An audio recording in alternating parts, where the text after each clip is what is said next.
Today we're going to be making an experiment that we chose for a project. What you're going to be needing is a plate, whole milk. Sadly, we have low fat, but let's hope it works. You're also going to be needing some food coloring of your choice. Also, we're going to be needing Q-tips. Also, we're going to be needing dishwash liquid. Get started!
Now we're going with Dahlia telling us about why this happened.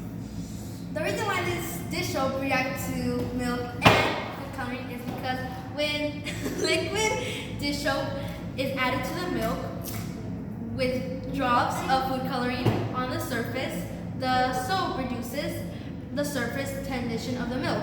Also, it reacts with the fat. Do we use fat? Okay, whatever. Also, the interaction causes the fat particles in the milk to move and create swirls on the color. Overall,